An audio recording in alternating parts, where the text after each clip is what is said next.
ዛሬ አሽረ ዚል ሒጃን ለመተዋወቅ እንሞክርና ምንድን ነው ያለው ቦታ የሚለውን በተወሰነ መልኩ አይተን እንግዲህ በቀጣይ ጊዜያችን ደግሞ ይሄ አሽረ ዚል ሒጃ ዓለም ላይ ሊፈጥር የሚችለው ነገር በማህበረሰብ ደረጃ ሊፈጥረው የሚችለው ነገር እና ሊያስገኝ የሚፈልገው ነገር ምንድን ነው?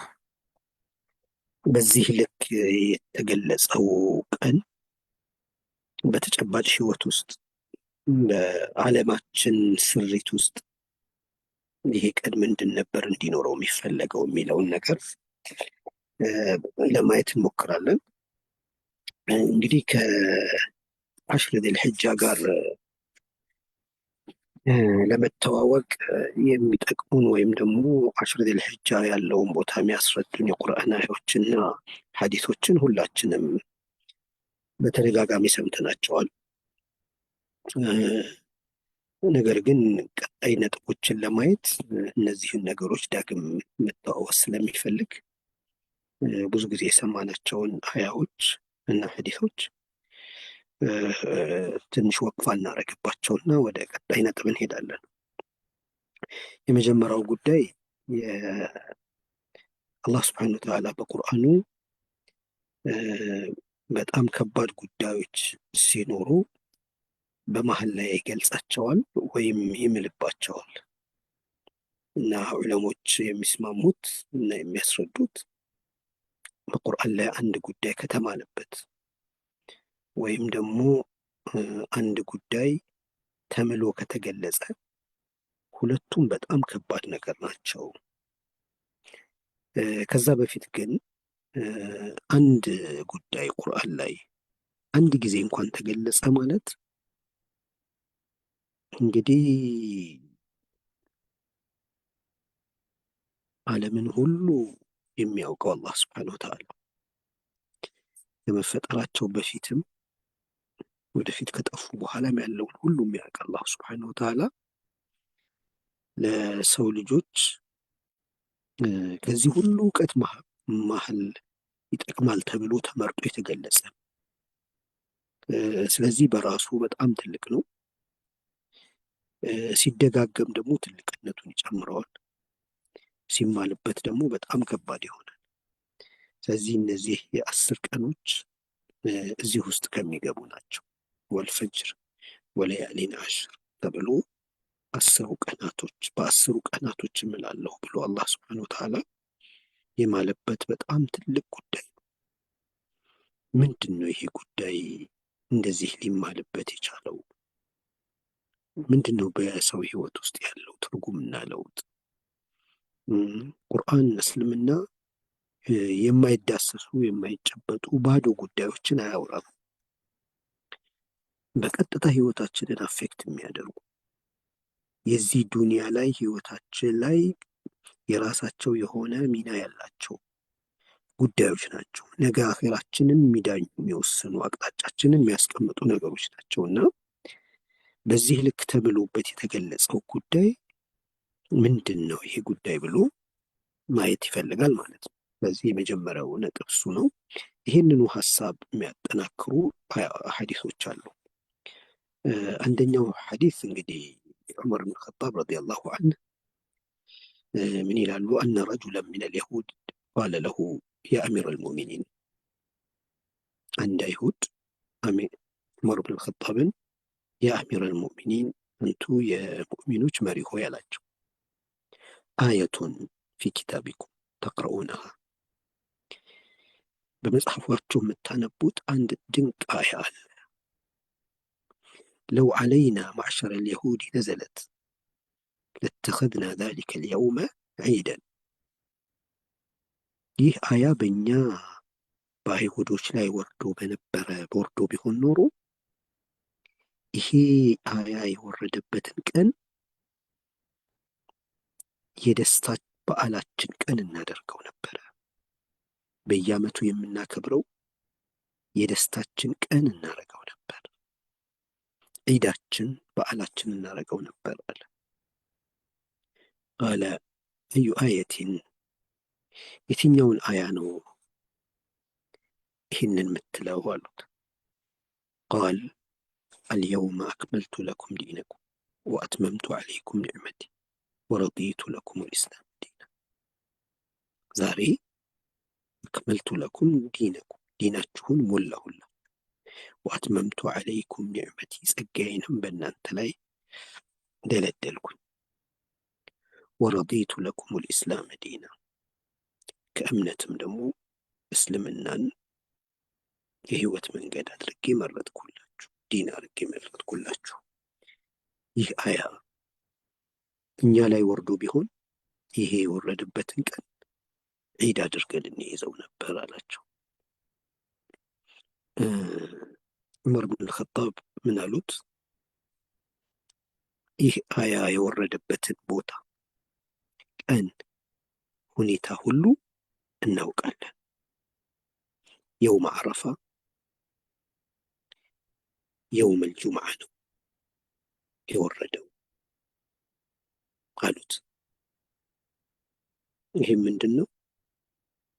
እኛም የዚህን ቀን ክብርና ቦታ እስልምና ዒድ አድርጎታል።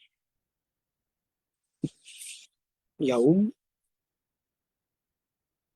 የወረደበት ቦታ ራሱ በጣም የሚገርም ቦታ ነው። የውም አረፋ እንግዲህ አልሐጁ አረፋ ብለው ረሱል ሰለላሁ ዐለይሂ ወሰለም የገለጹት አረፋ በራሱ ሌላ ድንቅ ነገር ያለው ቦታውም ሁኔታውም ሁሉም ማለት በሌላ ሐዲስም እንደተገለጸው። ከዚህ አሽረ ዚል ሒጃ 10 ቀናቶች በጣም ድንቅ ቀናቶች ናቸው። እንግዲህ በዚሁ አሽረ ዚል ሒጃ ከወረዱ አያዎች ውስጥ ወስአሉላህ ሚን ፈድሊሂ የአላህን ፈድል ለምኑት ጠይቁት የሚለው አያም የወረደበት ነው።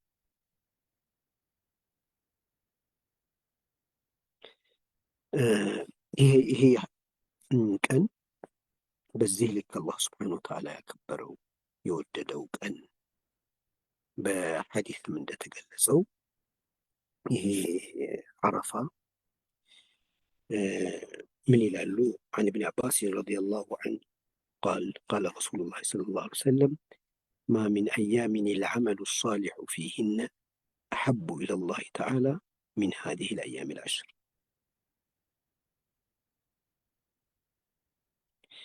እንግዲህ ምንም ቀን የለም አላህ ዘንድ ከነዚህ 10 ቀናቶች በላይ የተወደደ ምንም ነገር ምንም መልካም ስራ ተሰርቶባቸው አላህ ዘንድ ደግሞ በጣም የተወደደ የሚሆንባቸው የዚህ ቀናቶች አክል የለም። በሌላ ቀን የሚሰሩ ትላልቅ ስራዎች እንኳን በዚህ ቀን የሚሰሩ ያነሱ ስራዎችን አክል እንኳን ሊወዳደሩ አይችሉም። ይህንን የሰሙ ሰሓቦች ፈቃሉ ያ ረሱለላህ ወለል ጂሃዱ ፊ ሰቢልላህ፣ በሌላ ቀን ጂሃድን ያክል ትልቅ ነገር እንኳን ቢሰራ በዚህ ቀን የሚሰሩ ሌሎች ስራዎች ጋር ሊወዳደር አይችልም ወይ ሲሉ ቃል ወለል ጂሃዱ ፊ ሰቢልላህ ተዓላ ኢላ ረጁሉን ኸረጀ ቢነፍሲሂ ወማሊሂ ፈለም የርጅዕ ሚን ዛሊክ።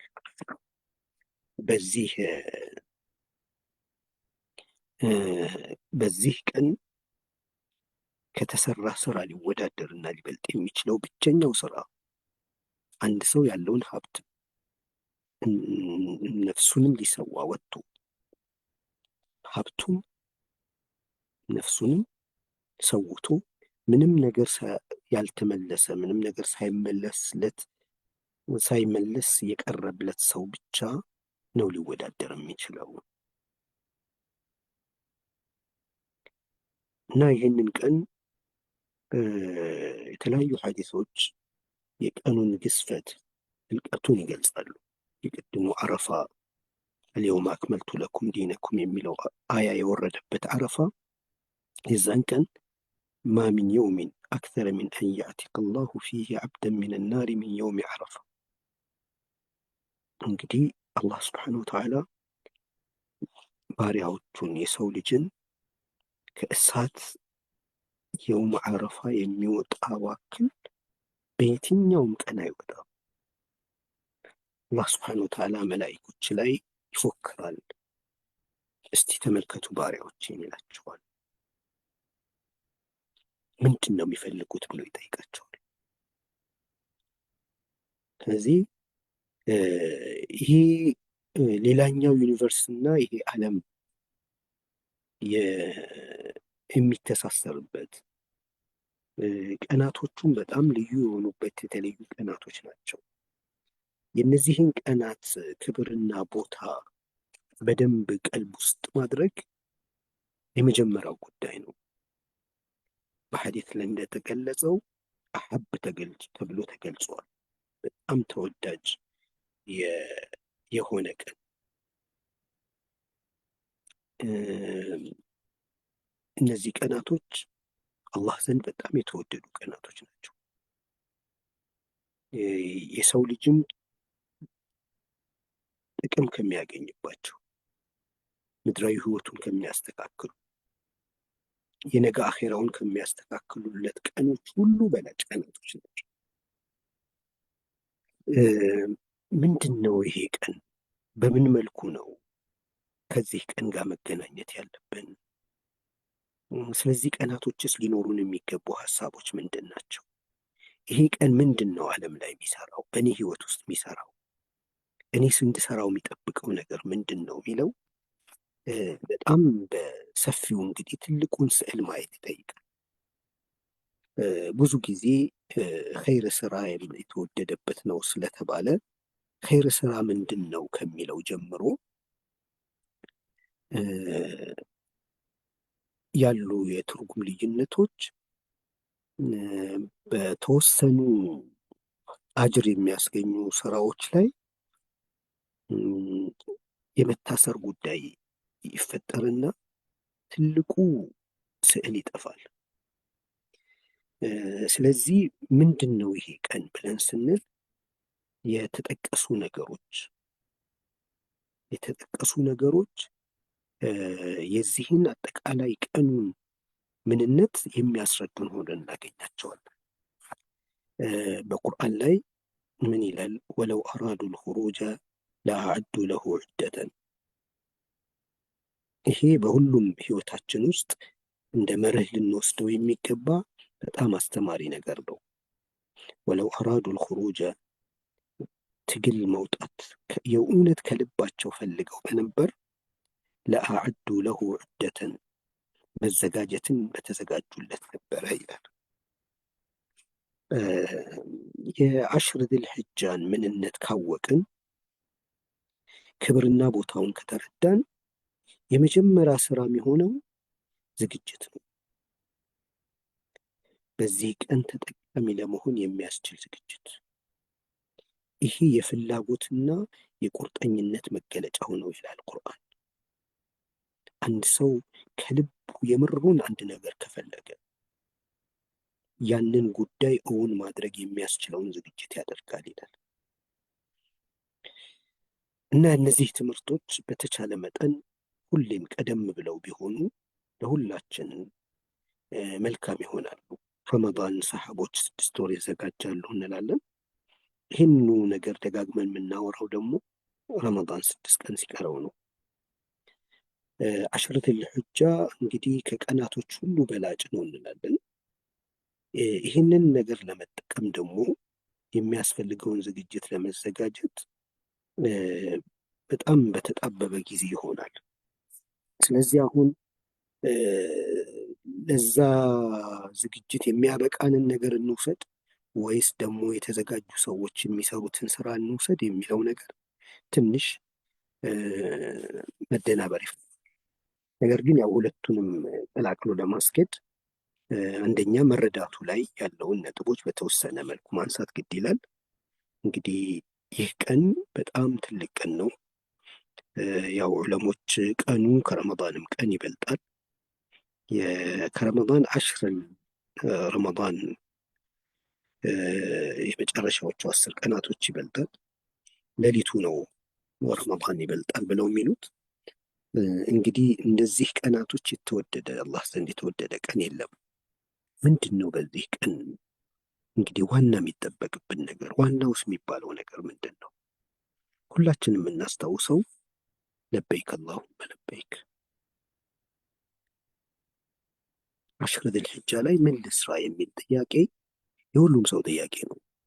ብዙ ጽሁፎችን ብናነብ በአሽረ ዚል ሒጃ አጅራችን እንዲበዛ ጹሙ፣ ዚክር አድርጉ፣ ሰደቃ ስጡ ይባላል። ቁርአን ቅሩ፣ ጾም ጹሙ ይባላል። ትክክል ነው። እንደዚህ ነገሮች መደረግ አለባቸው። ቁርአኑ ከአሽር ዚል ሒጃ ጋር ተያይዞ ከሐጅ ጋር ተያይዞ ያነሳቸው ሀሳቦች እነዚህ ነገሮች ምንድን ናቸው ብለን ካወቅን ምን መስራት እንዳለብንም ደግሞ አብረው ይጠቁሙናል። ከዛ ውስጥ እንግዲህ 10 ቀናቶች ሰሓቦች በጋራ ሆነው መሬቱ እስኪንቀጠቀጥ ድረስ በተክቢራ ነበር የሚያደምቁት። ለበይክ አላሁመ ለበይክ። እንግዲህ ይሄ መልእክት ለበይክ ለበይክ አላሁመ ለበይክ በህይወታችን ብዙ ጥሪዎች አሉ፣ ብዙ አይነት ጥሪዎች አሉ። ሰው ደግሞ ምላሽ የሚሰጣቸው ጥሪዎች ከሰው ሰው ይለያሉ። የእኛ ማንነት ደግሞ ለሰጠነው ጥሪ ማለት ለሰማነው ጥሪ የሰጠነው ምላሽ ለየትኛው ጥሪ ነው ምላሽ የሰጠነው? ለበይክ አላሁመ ለበይክ የሚለውስ ምንድን ነው የሚወስደን የሚያስተምረን? አላህ ስብሓነሁ ወተዓላ በቁርአኑ ያ አዩሃ አለዚነ አመኑ እስተጂቡ ሊላሂ ወሊረሱሊ ኢዛ ደዓኩም ሊማ ዩሕይኩም፣ እናንተ ያመናችሁ ሰዎች ሆይ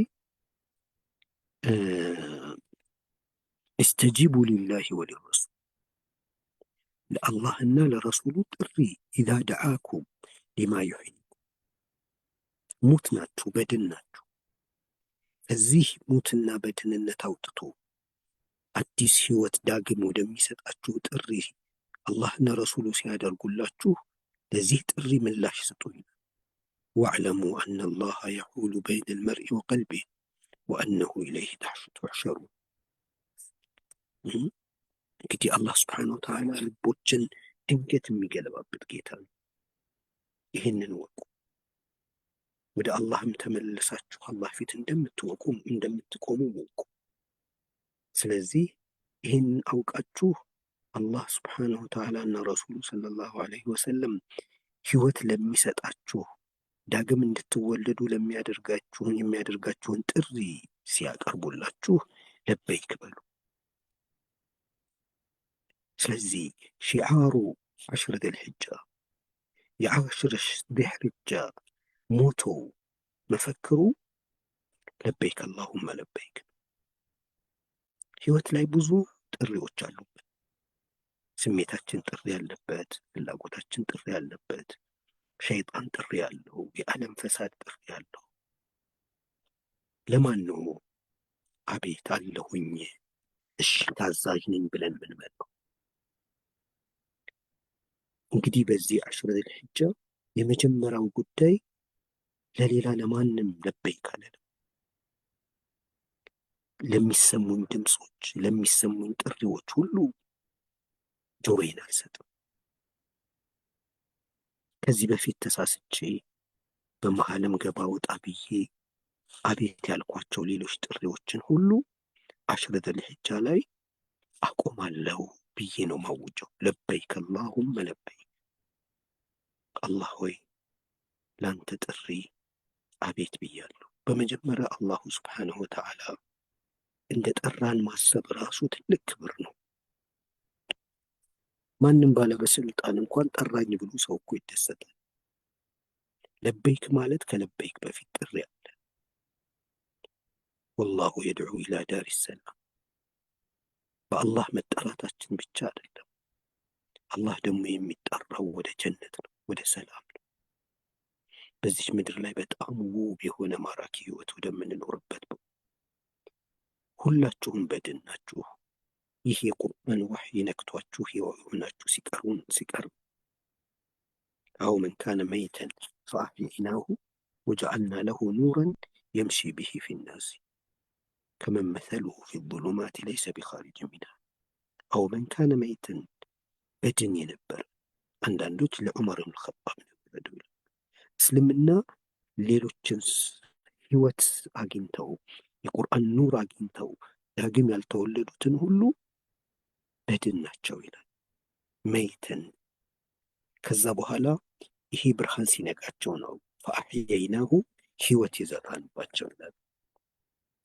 ስለዚህ ጥሪ ወደዚህ ህይወት የተጠራንበት ጥሪ፣ ወደ ጀነት ለተጠራንበት ጥሪ ለበይክ የምንልበት ነው። ብዙ ህይወታችን ለበይክ ሳንል አሳልፈ ነው ይሆናል። አሊያም ደግሞ ገባ ወጣ ብልን አሳልፈ ነው ይሆናል። የመጀመሪያው ቃላችን ቃል ኪዳናችንን የምናድሰው ለበይክ አላሁመ ለበይክ ብለን ነው። ለበይከ ላ ሸሪከ ለከ ለበይክ ኢነል ሐምደ ወኒዕመተ ለከ ወልሙልክ ላ ሸሪከ ለክ።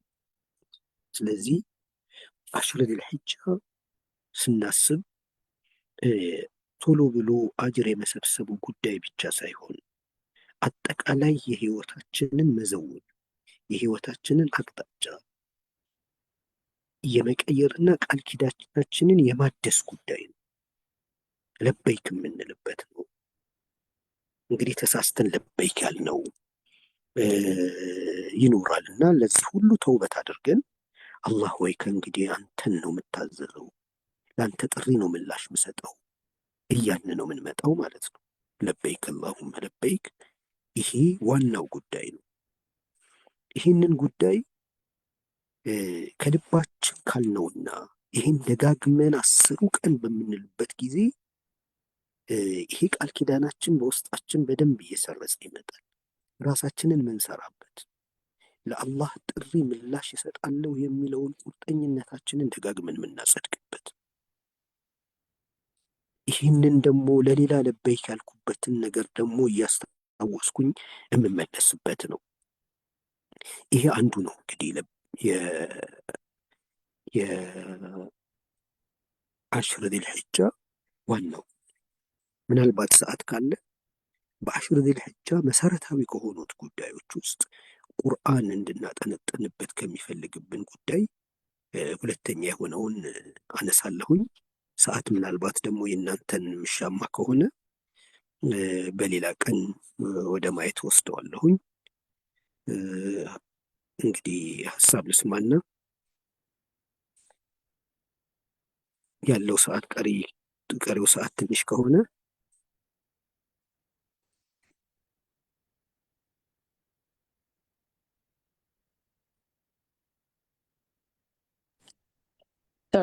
ወንድም አሕመድ 1 ሰዓት ነው ያለን ካልተሳሳትኩኝ እና 30 ተጨማሪ ደቂቃዎች አሉን ኢንሻአላህ ሜይቢ መሐመድ በድሩ ጋር ስናወራ አንድ 40 ደቂቃ አካባቢ አንድ 20 ደቂቃ ለእናንተ እንዲሆን ነው። 10ንም ደቂቃ ቢሆን ልጠቀምና ወይም ደግሞ ከዛም መርዘም ካለበት ረዝሞ የእናንተን ሀሳብ በቀሪው እናያለን። እንግዲህ የዛሬ ፕሮግራማችን ላይ አንደኛው ይሄ ቀን በጣም ትልቅ ቀን መሆኑ ሴንስ ማድረግ ነው። ባለፈውም በተወሰነ መልኩ ነበር የጀመርነው። የአላህ ፍቃድ ከሆነ የዚህን ቀን ትልቅነት ለመረዳት ቁርአን ስለ ሐጅና ከሐጅ ጋር ተያይዞ የገለጻቸው ታሪኮች፣ ሐዲስ ያብራራቸው ነገሮች ሁሉ ሲገጠሙ ነው ትልቀቱ በደንብ ውስጥ የሚሰርጸው። በተጨባጭ ህይወታችን ላይ ያለው ትርጉምና ተጽዕኖም ደግሞ ከዛ በኋላ ነው ማወቅ የምንችለው። ኢቭን አሽረል አዋኺርና አሽረ ዚልሒጃን በአግባቡ ለመጠቀም እነዚሁን ነገሮች ካልተረዳናቸው ምንሰራቸው ስራዎች ከዚህ ግዝፈቱ ጋር አብረው የሚጣጣሙ ላይሆኑ ይችላል።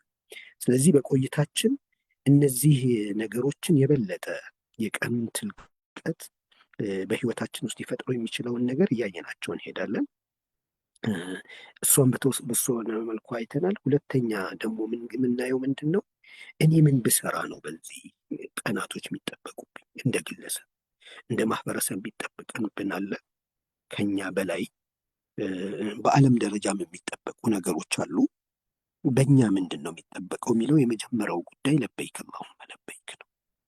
ቃልኪዳናችን የማደስ ጉዳይ፣ ለአላህ ጥሪ ብቻ ምላሽ ለመስጠት ቁርጠኝነታችንን የምናድስበት፣ በቃ ለበይክ አላሁመ ለበይክ ያንተ ጥሪ ነው ምላሽ ምሰጠው የሚለው በጣም ደጋግመን በደንብ እያሰብነው ብቻ ሳይሆን እያልነው በቃ የኔ ሆኖ ብዬው ለበይክ አላሁመ ለበይክ የሚለውን ነገር አንድ ማድረግ።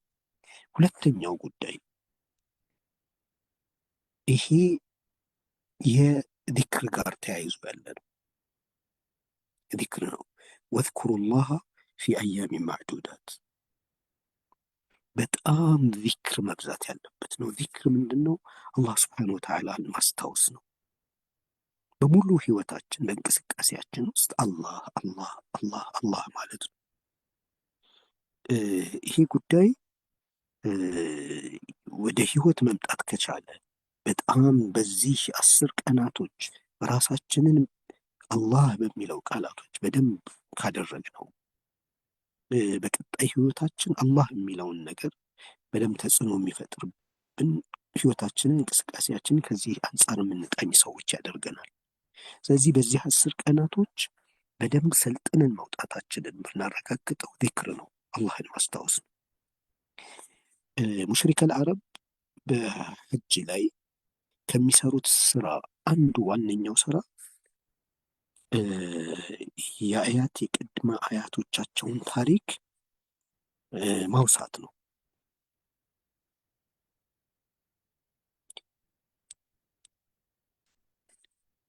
ይሄ እንግዲህ ባህላቸው ነበር። አያት ቅድመ አያቶቻቸውን ያከብራሉ፣ ያውሳሉ፣ ያወድሳሉ። እንግዲህ ሁሉም ሰው በየዘመኑ ያሸነፈው ደጋግሞ ቢያወራው ደስ የሚለው የሚያደንቀው የተማረከለት የወደደው ነገር አለው።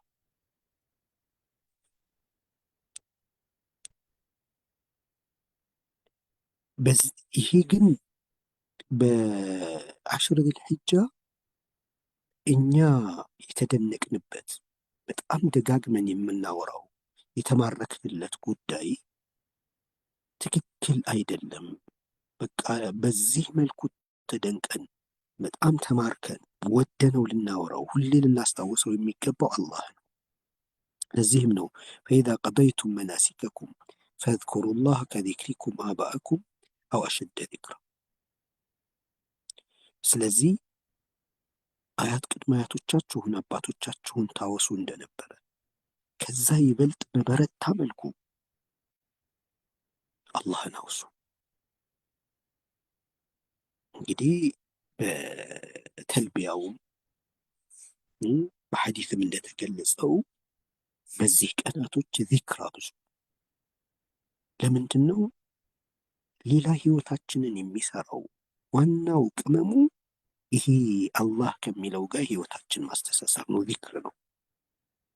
ሁሉም ሰው የሚወደውን ነገር ደጋግሞ ያነሳል። እኛ በህይወታችን ደጋግመን የምናነሳው ደጋግመን የምናወሰው ስናወሳው ደግሞ ደስ ብሎ የምናወሳው ማንም አይሰለቸው ምንድን ነው? ስለምን ብናወራ ነው ማንጠግበው? ይሄንን ነገር አላህ አድርጎት አውርታችሁ ማጠግቡት ስታነሱት ደስ የሚላል። ሁሌም የምታወሱት ሁሌም የምታስታውሱት አላህ ይሁን። ይሄ ሐጅ ላይ አሽር ዚልሒጃ ላይ ተምረነው ተቀርጸንበት ተዋህዶን ሊወጣ የሚገባ ጉዳይ ነው። ይሄ ዚክርን ዚክር የማብዛቱ ጉዳይ እኛን ከሚሰሩ ጉዳዮች ማንነታችንን ከሚቀርጹ ነገሮች ዋነኞቹ ናቸው። በረሱል ሰለላሁ ዐለይሂ ወሰለም ይሄ አሽረ ዚልሒጃ እንግዲህ አላህ ዘንድ በጣም ትልቅ ተብሎ ቅድም ባየነው ሐዲስ አሐብ ተብሎ ተገልጿል። በጣም የተወደደ።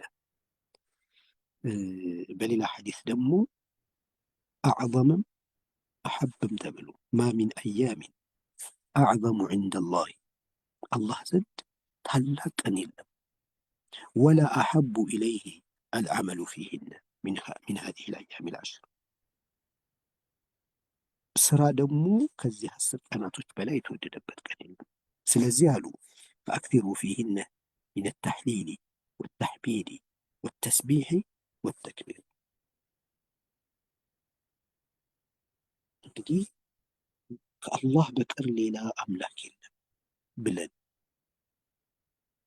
በውስጣችንም ውጭም ያሉ አምላኮችን ሁሉ አፍርሰን አላህ ላደረግልን ሁሉ በዚህ ምድር ላይ ለተሰጡ ነገሮች ሁሉ አላህን አመስግነን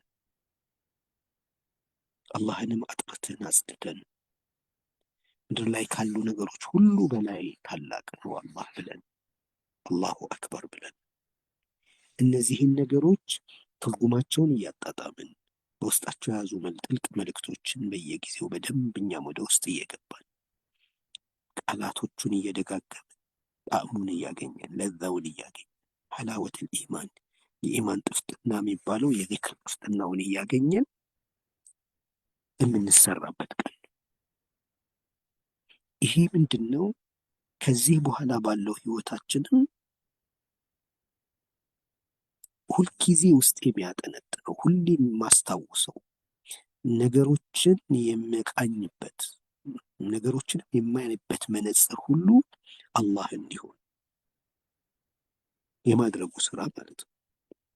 ተህሊሉ፣ ተሕሚዱ፣ ተስቢሑ፣ ተክቢሩ፣ ዚክሩ ለበይክ አላሁመ ለበይክ የምንለውን እነዚህ ዚክሮቹ ሌላኛው ጉዳይ ነው ማለት ነው። በቁርአንም በሐዲስም አሽረ ዚልሒጃን ስናስታውስ ዚክር ነው። ስለዚህ በጣም ብዙ ዚክር ከምንልባቸው ቀናቶች ዚክር የምንልባቸው ቀናቶች ብቻ ሳይሆን ዚክሩ ጋር ተደቡር የምናደርግበት የዚክርን ትርጉም ለማወቅ ጥረት የምናደርግበት ምን ማለት ነው የምለው ዚክር ላኢላሃ ኢለላህ ማለት ምን ማለት ነው? አልሐምዱሊላህ ምን ማለት ነው? ለምን ሹክር ሆነም ሹክርና ሐምድ ምን ለምን ሱረቱል ፋቲሃ ላይ ስንጀምር አልሐምዱሊላህ ሐምድ ምንድን ነው? ተስቢህ ምንድን ነው? ተክቢር ምንድን ነው? እነዚህን ነገሮች በጣም በደንብ ወቅፍ አድርገን ቆም ብለን ትርጉማቸውን በደንብ ተመልክተን እያጣጣምን ምንልበት ይሄ ውስጣችን እናቀውም አናቀውም ትርምሶችን፣ በሽታዎችን፣ አለመረጋጋቶችን እነዚህን ሁሉ የሚያሰክኑ ናቸው። የቁል ኢብኑል ቀይም የሰው ልጅ ልብ ውስጥ አንድ ቦታ አለ። ይሄ ቦታ በአላህ ፍቅር ካልተሞላ የሰው ልጅ ቅብዝብዝ ይሆናል። የሚቅበዘበዝ መያዣ መጨበጫ የጠፋው ያልተረጋጋ ያልሰከነ ያደርገዋል። በጭንቅ የተሞላ ያደርገዋል። ይሄ የአላህ ፍቅር መጥቶ ሲቀመጥበት ነው ሰው የሚሰክነው። ስለዚህ ይሄ ዚክሩ አላህን ማስታወሱ አላህ እንደጋር ከዚህ ይሄ ልባችን እንዲሰክን ይሄ የሚቅበዘበዘው የአላህን ፍቅር ተርቦ ያለውን ልባችንን የምናጠቅበት ነው። ልባችንም ምላሳችንም ሰውነታችንም ዚክር የሚያደርግበት ወለዚክሩላሂ አክበር አላህን ማስታወስ እዚህ ዓለም ላይ ካለ ዩኒቨርሲቲው ላይ ካለ ነገር ሁሉ በላይ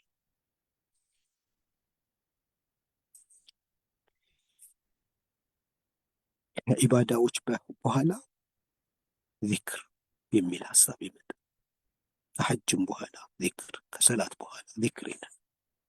ስለዚህ አሽረ ዚልሒጃ ከሚሰሩ ስራዎች የሰው ልጅንም ከሚሰሩ ስራዎች ውስጥ ሌላኛው ዚክር ነው። እነዚህ ሁለቱን እንግዲህ ዛሬ ካየን ሌሎቹን ብኢዝኒላህ ከቁርአንና ከሐዲስ በአሽረ ዚልሒጃ ምንድን ነው ብንሰራ ጥሩ የሚሆነው፣ አሽረ ዚልሒጃ ያለውስ ቦታ ምንድን ነው የሚለው ሁለቱንም በጋራ እያየናቸው ለማሄድ እንሞክራለን ኢንሻአላህ። ባለፈው የተነሳ ጥያቄ ነበር። እሱንም ሌሎች ጥያቄዎችም እንግዲህ በፊቅሁ ዘርፍ በጣም ጥሩ መረዳት አላቸው ብለን የምንላቸው ሼኻችን ሼክ አሉ። በኢዝኒላህ አንድ ቀን ትይዙላቸውና ያ ፕሮግራም ሙሉ የጥያቄና መልስ ይሆናል። ኢንሻአላህ እኔ ጋብዛቸዋለሁ። ከሐጅ ጋር የተያያዙ ጥያቄዎች አንዳንዶቹ ከዛ የሚወጡ ቢሆን በሆነ መልኩ ግንኙነት ካላቸው ሁሉንም ጥያቄዎች ይመልሳሉ ኢንሻአላህ። በፈትዋና ፊቅህ ጉዳይ የሚመለከቱት ዑለማዎቻችን የሚመልሱት ይሆናል ማለት ነው። በኢዝኒላህ ዛሬ የቀረበው ሀሳብ ላይ እናንተ የምትጨምሩት ሀሳቦች ወይም ደግሞ እናንተ ካነበባችሁትም ለእኛ ይጠቅማል የምትሏቸውን ነገሮች ካላችሁ መጨመር ትችላላችሁ። በዚሁ መልኩ ቀጣይ ጊዜዎችን እንቀጥላለን።